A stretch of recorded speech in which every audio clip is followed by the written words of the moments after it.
Ar dāvanu skatītājiem Harija Gulbja Lugas Cīrulīša pirmizrādi savu 50 gadi atzīmēja Rudolfa Blaumaņa Madonas tautas teātris. Visu šo gadu garumā teātris bijis neatņemama madoniešu kultūras dzīves sastāvdaļa.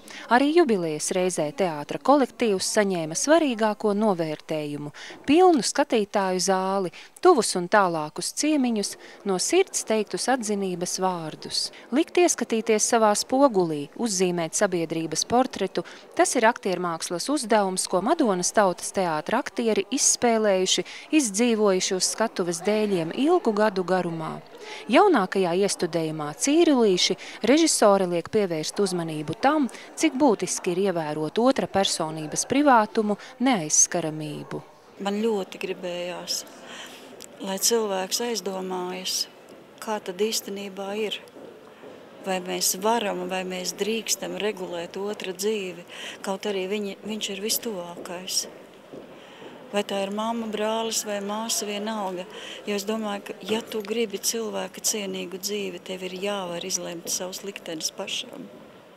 Un nevar barbariski ielausties otra cilvēka dvēselē un likt viņam darīt to, kas nav viņa spēkos. Jau 35 gadus režisore Skaidrīte Strade skatītājus uzrunā caur saviem aktieriem entuziastiem, un tieši viņas vadībā kolektīvs sasniedzis prestižo tautas teātra goda nosaukumu. Šobrīd Madonas tautas teātrī spēlē 17 dalībnieku, ne tikai madonieši. Viens no vīriem izrēķinājis, ka uz mēģinājumiem nobraukāts jau ap 3000 kilometru. Savukārt izcilākās aktrises Madonas tautas teātrī joprojām ir Marta Kraslovska un Valentīna Zepa. Viņas ar teātri ir jau kopš tā dibināšanas pirmās dienas. Tā ir tāda iespēja, ka var izdzīvot ļoti daudz dzīves. Un varbūt tu sevi ikdienā esi, kā jau ikdiena, bet tad tu vari pārvērsties un sapņus un visu var piepildīt uz skatuves. Ko jūs dzīvē vispār nozīmē spēlēt teātri? Es domāju, ka to izsaka šie 50 un pat īstenībā visi 60 gadi manā dzīvē. Ko tas nozīmē, tas to izsaka. Bez tās es domāju, ka dzīve būtu bijusi mazāk krāsaina, mazāk nozīmīga. Ko jūs vienotrai novēlat?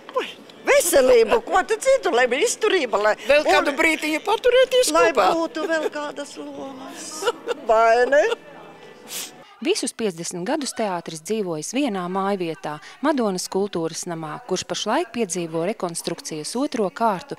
Kā rezultātā nākamos savus darbības gadus Madonas tautas teātris darbosies līdz galam sakārtotās un teātra vajadzībām pilnībā atbilstošās telpās.